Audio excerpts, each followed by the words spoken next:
तो पिछले वीडियो में हमने क्लास 10th का जो लास्ट वीडियो था अपना, जिसमें हमने चैप्टर 12 इलेक्ट्रिसिटी खत्म करा था, ठीक है। तो फिजिक्स का एक चैप्टर हमने खत्म किया। आज हम लोग बायोलॉजी शुरू करने वाले हैं। तो बायोलॉजी का जो फर्स्ट चैप्टर आपका है, जो कि एनसीईआरटी में चैप्टर 6 में मेंशन है, लाइफ प्रोसेस, ठीक। तो आज से बायोलॉजी हम लोग पढ़ने वाले हैं। तो ये पार्ट 1 वीडियो है, ठीक। चलिए देखिए, तो सबसे पहले हम लोग समझते हैं इसमें लाइफ प्रोसेस। अब ये लाइफ प्रोसेस का मतलब क्या होता है? अब जैसा टर्म से ही क्लियर है, लाइफ एंड प्रोसेस, यानी जीने के लिए जो प्रोसेस की इंपॉर्टेंस है, ऐसा कौन कौन सा प्रोसेस है जो एक लाइफ को सस्टेन करने के लिए हमें ज़रूरत है। तो आप खुद से सोचोगे तो देखो 7-8 प्रोसेस तो ऐसे ही हो जाएगा। रिस्पायरेशन, ठीक है, सांस लेना, ग्रोथ, मूवमेंट, सेंसिटिविटी। सेंसिटिविटी कहने का मतलब सपोज यहाँ पे हमें या बॉडी के किसी पार्ट पे हमें चोट लगता है तो हमें पता लगना चाहिए, तो दैट इज सेंसिटिविटी, ठीक है। न्यूट्रिशन है ना, इंजेशन और एक्सक्रीशन, रिस्पायरेशन। तो इस तरह से बहुत सारे मेथड्स हैं। तो ये सारे हमारे इंपॉर्टेंट है लाइफ को सस्टेन करने के लिए, ठीक। तो इस चैप्टर के अंदर हम लोग यही सारे प्रोसेसेस के बारे में डिटेल में पढ़ने वाले हैं। तो जो सबसे पहला प्रोसेस आपका मेंशन है वो है न्यूट्रिशन, ठीक है। तो पहले न्यूट्रिशन के बारे में दिखेंगे। न्यूट्रिशन हमारा 2 पार्ट में होगा न्यूट्रिशन का वीडियो। एक आज वाले में बेसिक बताऊंगा न्यूट्रिशन के कितने टाइप्स होते हैं, मोड्स ऑफ न्यूट्रिशन के बारे में डिस्कस करेंगे हम लोग। Then nutrition in human being, plant and single cell animals, ठीक है। तो इस तरह से हम लोग इसको देखने वाले आगे। तो सबसे पहले बात करो, देखो लाइफ प्रोसेस। तो लाइफ प्रोसेस का simple definition, process essential for sustaining life, sustaining life को आगे बढ़ाने के लिए जो प्रोसेस इसेंशियल है। इसका एग्जांपल की मैं बात करूं तो एग्जांपल क्या लिखोगे? रेस्पायरेशन, ठीक है, न्यूट्रिशन, ठीक है, ईटीसी। इस तरह से बहुत सारे प्रोसेस आप बता सकते हैं। तो सबसे पहले देखो, अब ये न्यूट्रिशन की जरूरत क्यों पड़ी? जैसे अगर हमारा बॉडी है मल्टी सेलुलर ऑर्गेनिज्म, जैसे हमारा बॉडी है, एक सिंगल सेलुलर ऑर्गेनिज्म होते हैं जैसे कि अमीबा, आप इसके बारे में जानते हैं। तो सिंगल सेलुलर ऑर्गेनिज्म के अंदर क्या होता है? वो बड़ा ही सिंपल स्ट्रक्चर उनका होता है। उनके बॉडी का हर एक पार्ट, अब सिंगल सेल है तो बॉडी का हर एक पार्ट क्या होता है? इन्वायरमेंट के कॉन्टैक्ट में होता है, आउटर इन्वायरमेंट के कॉन्टैक्ट में होता है, ठीक है। तो उनके अंदर बहुत सिंपल तरीका होता है, सारा का सारा प्रोसीजर उनके एक सिंगल सेल से हो जाता है। लेकिन जैसे हमारा ह्यूमन हो गए, एनिमल्स हो गए, तो ये मल्टी सेलुलर ऑर्गेनिजम्स है, ठीक है। अब इनके अंदर क्या होता है? बॉडी के कुछ पार्ट्स या कुछ सेल आउटर इन्वायरमेंट के कॉन्टैक्ट, जैसे हमारा स्किन हो गया, है ना, हमारे आइज हो गए, है ना, आउटर आइज का आउटर सरफेस हो गया, फेस हो गया, हेयर्स हो गए, तो ये आउटर इन्वायरमेंट के कॉन्टैक्ट में है, ठीक है। अब इंटरनल ऑर्गन है अपने पास, जैसे लंग्स हो गया, स्टमक हो गया, स्टमक के अंदर इंटेस्टाइन, लिवर, किडनी वगैरह। तो ये सारे ऑर्गन्स और इनके सेल्स जो है वो आउटर एनवायरनमेंट के कांटेक्ट में नहीं है, ठीक है। तो हर ऑर्गन, हर सेल अलग अलग परफॉर्मेंस करता है एक पूरे के पूरे लाइफ को। इवन जब हम सो रहे होते तब भी हमारे बॉडी में कई सारे सेल डेड हो रहे होते हैं और कई सारे सेल बन रहे होते हैं, ठीक है। हर पल बहुत सारे सेल हमारे बॉडी का डिस्ट्रॉय हो रहा होता है और बन रहा होता है। तो ऐसा करने के लिए, अब सुनना मेरी बात ध्यान से, अब हम लोग न्यूट्रिशन पे आ रहे हैं, ठीक है। सबसे पहले हम लोग इस चैप्टर के अंदर न्यूट्रिशन पे बात करेंगे। अगर न्यूट्रिशन पे बात करो तो अब ये न्यूट्रिशन एंड देन उसके बाद न्यूट्रिशन का ही पार्ट है, न्यूट्रिशन में ही फूड। ये 2 टर्म पे हम लोग डिस्कस करने वाले हैं। तो जब हमारे अंदर कई सारे सेल्स बन रहे होते हैं, डेड हो रहे, जैसे सिंपल तुम अपने नेल्स को ले लो, तो हर 7-8 दिन पे या 5-6 दिन पे आपको क्या दिखेगा? हर वीक, 1-2 वीक के बाद, कि आपके नेल्स थोड़े बढ़ गए, हेयर्स ग्रोथ हो गए। तो ये सारे सेल क्या होता है? नेल्स, जो नेल एक्स्ट्रा इलोंगेट बढ़ा है हमारा, वो क्या है? डेड सेल है। ये सेल डेड हो रहा था और बदले में पीछे से बैकग्राउंड से एक नया सेल निकल के, नया नेल्स निकल के आ भी रहे होते। तो ये जो बनना है, तो ये तो विजुअल हो गया, जो आप अपने ओपन आई से महसूस कर सकते हैं। इस तरह हमारे बॉडी के अंदर भी सेल्स है, ठीक है, जो बन रहा था। तो ऐसा होने के लिए, इस प्रोसेस के लिए सबसे जरूरी चीज क्या है? एनर्जी। कहीं ना कहीं से तो एनर्जी चाहिए, तभी तो ये सारा प्रोसीजर होगा। अगर ये एनर्जी नहीं मिलेगा तो उस एनर्जी के लिए हमारा न्यूट्रिशन का प्रोसीजर होता है। न्यूट्रिशन क्या होता है? Nutrition, it is process of taking food from outer environment. अब मैं आउटर इन्वायरमेंट क्यों बोल रहा हूं? आउटर इन्वायरमेंट, क्योंकि जब भी हम फूड चाहिए होता है तो हम अपने सराउंडिंग से ही लेंगे, हमारे बॉडी के अंदर से फूड कहीं से जनरेट नहीं होगा, ठीक है, सराउंडिंग से ही कोई फूड वगैरह हम लेंगे और वो हम न्यूट्रिशन के फॉर्म में लेते हैं। अब फूड क्या है? It is the materials in our surrounding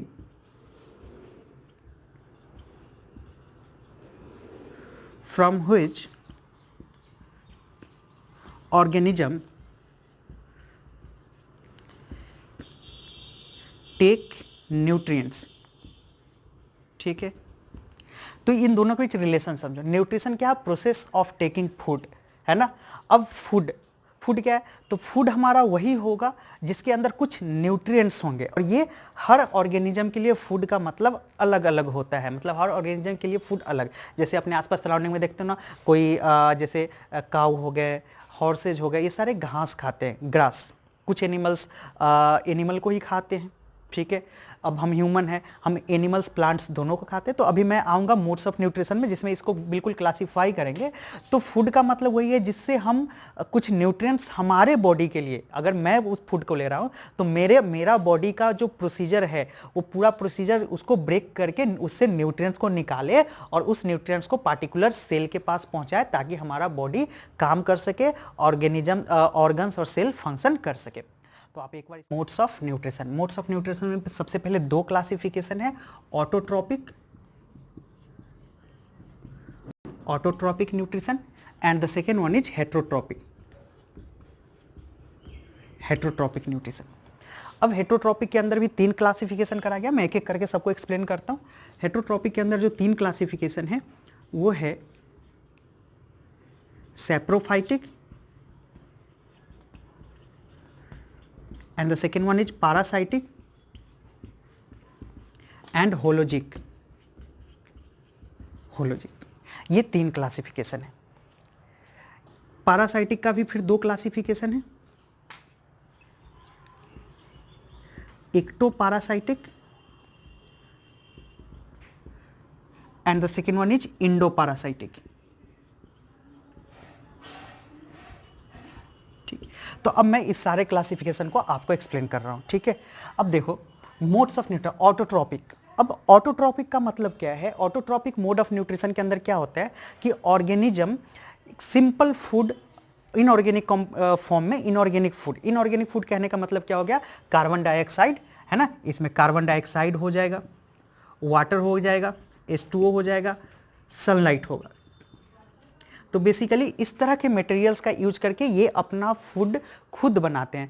तो वो ऑर्गेनिजम्स जो अपना फूड खुद बनाए, वो किसी पे अपने फूड के लिए किसी पे डिपेंड नहीं होते हैं, ऐसे को बोलते हैं ऑटोट्रॉपिक मोड ऑफ न्यूट्रिशन, जिसका एग्जांपल क्या हो जाएगा? प्लांट हो जाएगा। तो ऑटोट्रॉपिक में क्या लिखोगे? Organism which prepares their own food, they does not depend on the other are called autotrophs। और ये क्या करते हैं? इनऑर्गेनिक मटेरियल्स का यूज करते हैं फूड बनाने के लिए। हम ह्यूमन ऑर्गेनिक फूड खाते हैं, ठीक है, हम ह्यूमन जो भी फूड खाते हैं वो ऑर्गेनिक होता है, लेकिन ये ऑटोट्रॉप जो होते हैं वो इनऑर्गेनिक मटेरियल का यूज करते हैं। इनऑर्गेनिक मटेरियल में क्या हो जाएगा? देखो कार्बन डाइऑक्साइड, ये एटमॉस्फेयर से आपको पता भी है कि प्लांट्स क्या करते हैं? कार्बन डाइऑक्साइड को ऑब्जर्व करते हैं और फिर वो अपना फोटोसिंथेसिस। तो इस पे भी फिर डिटेल में हम लोग प्लांट का पूरा पढ़ने वाले हैं, न्यूट्रिशन में प्लांट का पूरा डिटेल एनालिसिस देखेंगे, फिर ह्यूमन के देखने वाले हैं। तो अभी जस्ट एक बेसिक डेफिनेशन इन टर्म्स का समझिए आप न्यूट्रिशन के। तो कार्बन डाइऑक्साइड यूज करते हैं, H2O यूज करेंगे, सनलाइट यूज करेंगे, सारे को करके फोटोसिंथेसिस करके अपना फूड बनाते हैं। तो इसका एग्जाम्पल तो आपका हो जाएगा ग्रीन प्लांट्स। अब आ जाओ इधर हेट्रोट्रॉपिक। अब ये हेट्रोट्रॉपिक मोड ऑफ न्यूट्रिशन के अंदर क्या होता है? ये अपना फूड खुद नहीं बनाते, ये बना बनाया फूड इन्वायरमेंट से, अपने सराउंडिंग से एक्सट्रैक्ट करते हैं और फिर फूड को लेते हैं। तो हेट्रोट्रॉपिक ऑर्गेनिजम्स या in heterotrophic mode of nutrition organisms does not prepare their own food, they depend on other for their food, ठीक है। ये अपने फूड के लिए दूसरे पे डिपेंड करते हैं। तो किस पे डिपेंड करेंगे? जनरली मैक्सिमम डिपेंडेंस हमारा जो फूड के लिए है वो है प्लांट्स पे, है ना। हम ह्यूमन अपने, अगर ह्यूमन की बात करें, है ना, तो ह्यूमन बीइंग क्या करता है? अपना मैक्सिमम फूड प्लांट से ही लेता है। फिर वो एनिमल्स इज सेकेंड ऑप्शन से, दूसरा आता है कि एनिमल्स से भी होते हैं, ठीक है। तो अब आ जाओ हेट्रोट्रॉपिक के अगेन थ्री टाइप्स है, सैप्रोफाइटिक, पैरासाइटिक एंड होलोजिक। अब आ जाओ सेप्रोफाइटिक के अंदर क्या होता है। सेप्रोफाइटिक मोड ऑफ न्यूट्रिशन के अंदर डेड बॉडी से, कोई बॉडी अगर डेड हो गया है तो डेड बॉडी से ऑर्गेनिज्म, वो ऑर्गेनिज्म जो किसी डेड बॉडी से अपना फूड गेन करे, न्यूट्रिशन गेन करे, उसे बोलते हैं सेप्रोफाइटिक। जैसे देखो मान लो पेड़ से पत्ते गिरते हैं, ठीक है।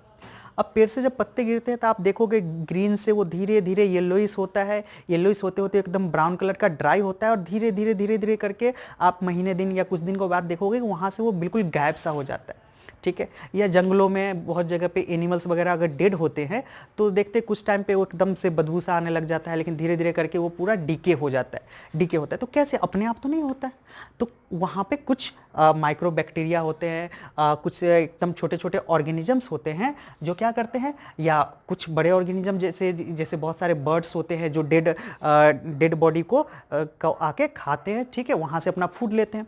तो छोटे से लेके बड़े से जीव तक, जीव जंतु तक भी इस तरह के सेप्रोफाइटिक मोड ऑफ न्यूट्रिशन में आ सकते हैं। तो यहाँ सिंपल क्या बोलेंगे, this mode of nutrition organism takes their food from the dead और डिकेइंग एनिमल्स और प्लांट्स, ठीक है। तो धीरे धीरे करके देखते हैं कि वो सराउंडिंग से खत्म हो जाता है, तो इस तरह से वो होता है वहाँ पे। पारासाइटिक के अंदर क्या होता है, अब पारासाइटिक मोड ऑफ न्यूट्रिशन में क्या होगा, अब पारासाइटिक मोड ऑफ न्यूट्रिशन के अंदर ऑर्गेनिज्म, जो भी ऑर्गेनिज्म है, अच्छा इसका एग्जांपल मैं बता दूं, इसका एग्जांपल आपका फंगी हो जाएगा, ठीक है, फंगी हो जाएगा, ठीक है। उसके बाद आ जाओ अब पारासाइटिक पे। तो पारासाइटिक के अंदर क्या होता है, ऑर्गेनिज्म किसी बॉडी पे, इसमें होस्ट बॉडी करके एक टर्म होता है, होस्ट बॉडी, होस्ट बॉडी, ठीक। होस्ट बॉडी कहने का मतलब सपोज जैसे अभी के लेटेस्ट एग्जांपल मैं तुम्हें बताऊं तो कोरोना वायरस, ठीक है। अब ये कोरोना वायरस क्या होता है, सराउंडिंग में ज़्यादा देर तक जीवित नहीं रह पाता है। एकदम लेटेस्ट एग्जांपल से मैं तुम्हें समझा रहा हूँ कि ये सराउंडिंग में अगर नहीं बोला जाता है कि कांटेक्ट से दूर रहने के लिए, एक दूसरे से कांटेक्ट डिस्टेंस बनाने के लिए, क्यों, क्योंकि अगर किसी को इस तरह का कोरोना वायरस है, ठीक है, तो वो अगर स्नीज करता है तो वायरस चारों तरफ फैलते हैं, ठीक है। अब जब वायरस चारों तरफ फैलते हैं तो अगर उसके कांटेक्ट में कोई नहीं आता, इन्वायरमेंट में फैला तो कुछ देर के बाद वो इन्वायरमेंट में से अपने आप खत्म हो जाएगा, क्योंकि वो होस्ट बॉडी से बाहर जिंदा नहीं रह सकता। डिस्टेंस बनाने के लिए क्यों कहा जाता है, डिस्टेंस बनाने के लिए इसलिए कहा जाता है कि इस तरह के वायरसेस जो है, या ऑर्गेनिज्म बोल सकता हूँ ब्रॉड लेवल पे, वो होस्ट बॉडी के बाहर सर्वाइव नहीं कर सकता है। तो अगर लोग डिस्टेंस बनाते हैं तो किसी बॉडी में वो जाएगा नहीं तो वो सर्वाइव करेगा नहीं। तो इसलिए ये होस्ट बॉडी, तो ये होस्ट खोजता है किसी ह्यूमन के, है ना। बेसिकली अभी तक जो रिसर्च बताता है कि इंसानों के अंदर ये वायरस है, तो ये बॉडी के अंदर आता है और फिर ये सर्वाइव करता है बॉडी के अंदर, बॉडी के बाहर सर्वाइव नहीं कर सकता, ठीक है। तो पैरासाइटिक मोड ऑफ न्यूट्रिशन में क्या हो गया कि जो ऑर्गेनिज्म होता है वो एक होस्ट बॉडी पे जाता है और होस्ट बॉडी से अपना न्यूट्रिशन को वो टेक करता है। तो इसमें भी दो मोड है, इक्टोपैरासाइटिक एंड द इंडोपैरासाइटिक, ठीक है। आप जो मैं डेफिनेशन बोल रहा हूँ, अगर आपको डेफिनेशन की जरूरत हो, लिखना हो, तो आप जो मैं बोल रहा हूँ उसको वीडियो पॉज करके आप लिख भी सकते हैं, साथ में अपना नोट्स भी बनाते चले, क्योंकि मैं जितने भी टर्म्स यहाँ ये देखो राउंड जिन जिन को किया उन सबको मैं एक्सप्लेन कर चुका हूँ, तो सारे टर्म्स को मैं डिफाइन भी करता चला था। आप वीडियो पॉज करके नोट्स बनाना और एनसीईआरटी टेक्स्ट बुक पढ़ना, वहाँ से और आपको क्लियर हो। अब आ जाओ इक्टोपैरासाइटिक। अब वायरसेज जो है या ऑर्गेनिज्म है, तो होस्ट बॉडी के अंदर दो चीज़ें हैं, बॉडी के अंदर या बॉडी के बाहर, ठीक है। तो क्या होगा, इक्टोपैरासाइटिक में ये बॉडी के ये बॉडी के आउटसाइड रहते हैं, ठीक है, outside the host body, outside the host body. तो क्या बोलोगे, ectoparasitic, in ectoparasitic mode of nutrition the organisms takes their nutrition from outside the host body, ठीक है। इसके अंदर क्या होगा, इनसाइड, आउटसाइड का मतलब हो गया हमारे स्किन वगैरह पे आ जाए, है ना। इंडोपैरासाइटिक के अंदर अंदर की तरफ जाए, मतलब बॉडी के इंटरनल ऑर्गन्स तक जाए। तो इंडोपैरासाइटिक मोड ऑफ न्यूट्रिशन में क्या हो जाएगा, organism takes their nutrition from inside the host body, inside the host body. इसके अंदर मैंने आउटसाइड द होस्ट बॉडी लिखा, यहां मैं बोलूंगा इनसाइड द होस्ट बॉडी, ठीक है। तो आप इसको स्क्रीनशॉट। तो अब आ जाओ होलोजोइक पे। अब ये होलोजोइक में क्या होता है, होलोजोइक में क्या होगा, कॉम्प्लेक्स, मैं जो बोल रहा हूं कॉम्प्लेक्स ऑर्गेनिक मटेरियल, ठीक है। तो होलोजोइक मोड ऑफ न्यूट्रिशन में organism takes food in the form of complex organic material, या कॉम्प्लेक्स ऑर्गेनिक फूड भी बोल सकते हो आप, ठीक है। तो कॉम्प्लेक्स फॉर्म में फूड लेते हैं। तो इसके अंदर क्या होता है कि 4-5 प्रोसीजर होते हैं। 4-5 प्रोसीजर में क्या होते हैं, पहले तो होता है इंजेक्शन, मैं एक एक करके सारे को बताऊंगा। Injection, second one is digestion, injection digestion, उसके बाद absorption, fourth one is assimilation, assimilation and egestion. अब इसके अंदर क्या होता है, अब हम कॉम्प्लेक्स फूड लेते हैं, जनरली ये ह्यूमंस आते हैं इसमें। तो कॉम्प्लेक्स फूड जब हमने लिया, ठीक है, सपोज कोई फ्रूट लिया, पल्सेज लिया, तो इस तरह के कॉम्प्लेक्स फूड में क्या होते हैं कि बहुत तरीके का न्यूट्रिएंट्स होता है, ठीक है। जैसे मान लो हमने एक एप्पल लिया, तो उसके अंदर बहुत तरह के विटामिन एंड मिनरल्स होते हैं, तो इसलिए इसको बोले कॉम्प्लेक्स फूड। अब देखो ये कैसे होता है, इंजेक्शन, इंजेक्शन का मतलब होता है वो प्रोसीजर जिसमें हम खाना को खाते हैं, जो भी फूड हो उसे हम खाते हैं। तो ये this is the process of taking food. Digestion के अंदर अब फूड हमारे स्टमक के अंदर जाता है और स्टमक के अंदर वो डाइजेस्ट होता है। अब कैसे डाइजेस्ट होता है, इसको हम लोग डाइजेशन वाले प्रोसेस में डिटेल देखेंगे। बेसिकली होता है क्या है, स्टमक के अंदर HCl निकलता है, वो HCl फिर उसको फूड को ब्रेक करता है सिंपल फॉर्म में, और देन वो एब्जॉर्ब करता है। तो उस पर भी आएंगे, अभी एक एक लाइन में हमें सारे का मतलब समझना है। डाइजेशन, अब देखिए एब्जॉर्प्शन। अब एब्जॉर्प्शन के अंदर बॉडी क्या करता है, उस फूड से, जो हमने फूड लिया, डाइजेस्ट किया, उस फूड से सारे इंपॉर्टेंट न्यूट्रिएंट्स को हमारा बॉडी टेक करता है, एब्जॉर्ब कर लेता है। उसके अंदर विटामिन मिनरल्स है ना, बहुत तरीके का चीज़ें पड़ा रहता है हमारे, जो हमारे बॉडी के लिए जरूरत है, तो वह एब्जॉर्ब करता है। एसिमिलेशन के अंदर उन फूड से जो हमने न्यूट्रिएंट्स को निकाला है, हमारे बॉडी ने जो न्यूट्रिएंट्स को एब्जॉर्ब किया है, उसका अब यूज करता है सेल, डिफरेंट डिफरेंट सेल, जिस सेल को हमारे बॉडी में जिस चीज़ की जरूरत है वो उसके अकॉर्डिंग उसे यूज करता है। तो इसमें एनर्जी का फॉर्मेशन होता है, और यहीं से एसिमिलेशन के प्रोसेस से हमारे सारे सेल एनर्जी को बनाते हैं। उसके बाद इजेशन, इजेशन में अब जो वेस्ट फूड बच गया, जिस फूड से कोई न्यूट्रिएंट्स नहीं निकला, बॉडी के अंदर जो वेस्ट बच गया, वो वेस्ट मटेरियल को इन्वायरमेंट में फिर एक्सक्रीट आउट करने के प्रोसीजर को बोलते हैं इजेशन, ठीक। तो ये सारा प्रोसीजर हमारा है होलोजोइक। तो these are the types of nutrition. Hope आपको सारी बातें एक एक टर्म्स क्लियर हुआ हो इसमें न्यूट्रिशन में, ठीक है। अब देखो, तो हमने यहाँ पे देखा होलोजोइक मोड्स ऑफ न्यूट्रिशन। अब हमें देखना टाइप्स ऑफ होलोजोइक एनिमल, ठीक है।